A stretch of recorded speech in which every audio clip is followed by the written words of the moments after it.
mother-in-law. I mean, I still go for coffee once in a while with my mother-in-law as well, my ex-mother-in-law, I should say, you know. Yeah. So I'm really thankful for that dynamic. That's good. So that's sort of like one of my primary commitments. Of course, there's work, so I have to make time for work. This kind of work is fantastic in its flexibility, but it also means I have to be really disciplined to make sure I'm putting in the hours that I need. 100%. Income's coming in, just being responsible with that. So do you find Yeah. these morning shifts, or what do you like better? All over the place, because the other So thing you that could be like sitting at home and you're like, I don't want to go do something, and you just throw on and just start driving. exactly. Yeah. Now, when I do commit to driving, I usually, try to do a full shift kind of thing. So for me, that's about 12 hours that I aim for. Yeah. Oh my, that's quite a bit of traffic going this way. Yeah, that's brutal. Good company, though, so I'm happy. Yeah, so when I'm working, the other dynamic that I'm juggling, I've recently, like I've been off social media for about a decade and a half, just because it was my way of communicating or connecting with people. But yeah, a few months ago, I was challenged by the idea. See, I have... What did you used to be on MSN? No, Facebook. That was way back there, wasn't it? I'm impressed that you even recognized that one. AOL, yeah. Not even AOL. I was just not even... I didn't have access at AOL or MSN, but I think it came on when Facebook was a thing. Yeah, just starting. Exactly. Yeah. So that was kind of my primary way back then. Yeah, I really shied away from social media just because it didn't help me connect with people the way I like connecting. Yeah. But it was just recently that I thought maybe I've been a snob about all this. Yeah. Maybe I should reconsider. And the challenge that made me really reconsider was, can I do what I do in person with people the way I like to communicate and connect and talk? Can I do that on social media? Can I translate that there? I found that? Yes. Yeah? I think good. I have, yeah. So I re-engaged with that sort of goal in mind.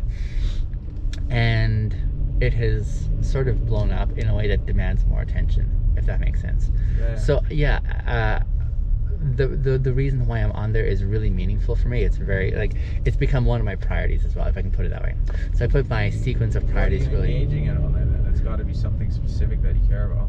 Yeah, and I think for me it's communication, which sounds really ambiguous, but the way I communicate with people, the means that I've used to get to my point is my Uber job here, for example. So I'm able to post content about here's how I talk to people, here's how I interact with them, here's how the world makes sense to me in connecting. And so as my followers have been watching, they're like, actually this is really something here, and we want to have a bit more here, along those lines. And so that's... You should almost start your own blog or something.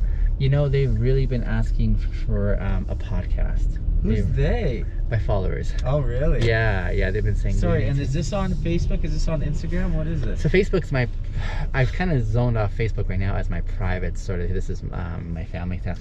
So not Facebook, but TikTok is my primary one. Nice. TikTok, and then from they're TikTok... banning that. That's not facts, is No. it? Okay. I mean, there's been talk, but it's just not going to go forward that way.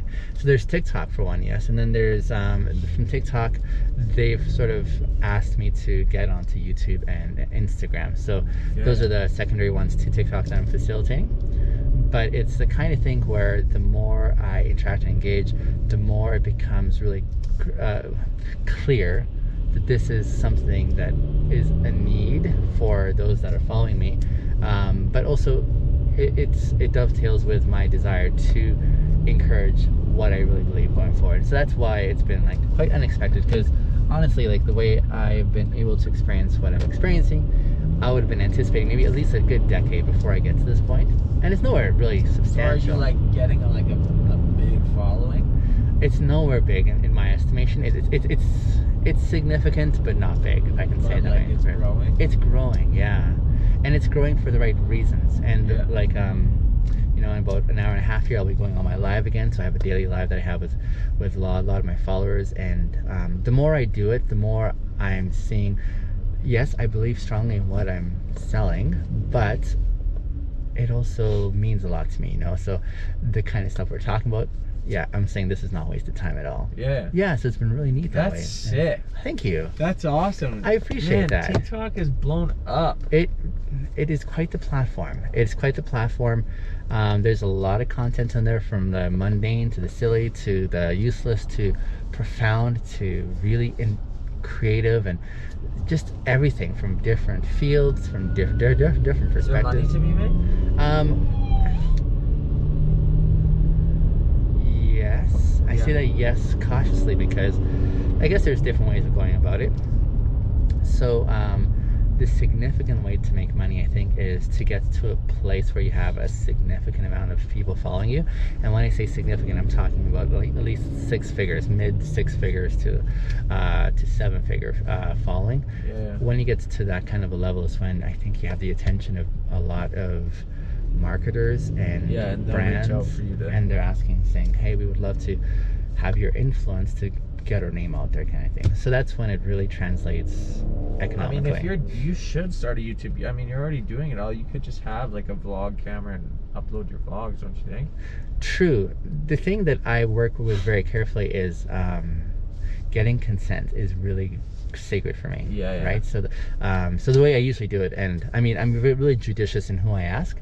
A lot of my conversations, they're amazing. I really enjoy my conversations with my riders, but a lot of it goes into personal stuff. Yeah. They may talk about their anti-sal or their boss, or and they're actually expressing vulnerable and very authentic things. Yeah. That I say, this is never going to see the light of day online, because this could implicate them, in adverse ways. But here's them actually opening up in real ways, and it doesn't mean that it was wasted time. It was really meaningful time. This is what I do. So I would say maybe that's probably like 85% of my rides, right? Shit. So you're like a Uber psychologist. I've heard that before. That's wild. But the ones I do think are okay. Like even for this one here, I'd probably have been asking at the end of the ride if you're game for that idea. If it was, like, I'm usually careful to listen for and make sure that there's nothing that will implicate my rider. Yeah. And then the second part of that piece would be to make sure, hey, is this something that you're comfortable with? Here's how I'd be using the content. Here's what my purpose is. And I understand that a lot of people are not game for being online. They really appreciate their privacy. They want to keep unknown kind of thing. You say And it's like maybe they don't understand fully. Even if they understood fully, and I'm pretty good at explaining, like, as well as I can, here's what I do, here's what my idea is. I'm very transparent about that. Even when I do that, I want to really sell the option of no for them, so that they feel comfortable to say, I love it, but that's not my jam. I want them to feel comfortable, because in this culture, that's not an easy thing for people to do, right? People to say, hey, no, because they feel like they're letting you down. And that's why I really value that element of, hey, by all means, feel free to say no. I want you to say no if this is, because I want to also work alongside you. And I usually go for what I call the enthusiastic yes. If you're enthusiastic, hell yes, let's do it, kind of thing, right? But otherwise, let me just encourage you to feel comfortable with the no dynamic, because that's also just as good an answer, kind of thing. Man, that is so cool. I appreciate that. So how did this come about? Was it just like driving and it was just like an idea one day, or was it like started with the social media and then it just clicked and it's like... I definitely started with the social media, but it was me just doing a lot more monologues, right? And then eventually I was like, something that would really be helpful for my prospective followers is to see the ideals that I'm talking about in action, how I actually implement them, right? So I could describe what I do, but then I can also show what I do with people, right? And so this is where that idea was birthed in my mind of, okay, how can I take it to the next level of making it real, so people can actually, well, it'll be entertaining for sure, but I don't want to just aim for entertaining. I want to aim for, I want to encourage people. I want to inspire them for what could be. I want to model what that looks like, and modeling is a huge part of it, right? Yeah. And so that's why I was able to, I guess, get that confidence to talk to people and say, this is what my plan is. It's a risky thing. And I usually don't tell them until afterwards, because when people know at the outset, they don't know me well enough, they haven't gained rapport with me, I haven't earned their trust to say, how are you even competent? I'm just a stranger to them, right?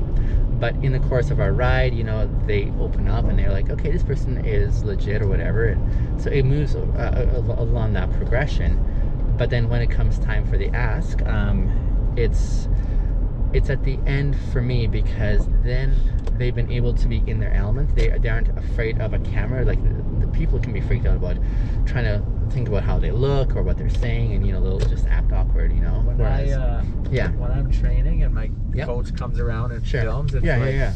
as soon as I know I'm being filmed, it's like everything out Anxiety. the window. I can't do anything. I know. And so I want to put that at ease and not even make that a concern. And then it's only in the aftermath that, and I only ask when I'm confident that if I were them, like in their shoes, they're gonna look good. That's what I like to do, is tell people's story in a way that actually looks good, kind of thing. That's sick. Thank you. Man, this was like, it's funny how like you do stuff in the, like, I just thought I was gonna go and pick up my truck or whatever, but it's like you got to get out and do stuff to like Sure. experience things. That's Absolutely. crazy. Well, man, it was fantastic to meet you. Thank you. Yeah, am I on camera right now? You are. I wouldn't be asked for permission unless I had your Yeah. I wouldn't. Yeah, Are you this okay was with that? awesome. Yeah, it was really cool. Do you have time? Just a couple of minutes? Yes, I do. Okay. I usually have them sign off on a consent form. Sure. Just legally to say, hey, I do have permission to use your image, your voice, that kind of thing. Can I see it? Absolutely. Is there a point where I can Read like it. see it? Like, Absolutely. oh, yes. like the video release form. Yeah. Whatever. Okay. I'll sign it. Leave me your phone number and your Just anywhere on email. here? Actually, there's a spot down there for it. So yeah, is your phone that? I'm gonna leave you my card with Yeah. my apps, Man, and then this you. is sick. I appreciate that, man. Thank Such you. a great idea. I appreciate that.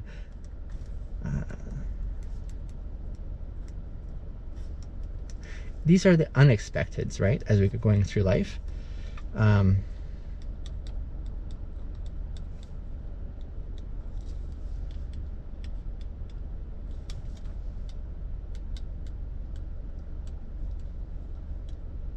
When you get rich and famous. I'm hearing this from my followers a lot, and when I get there, I will still be me. That's fair. That's the way to do it. I will still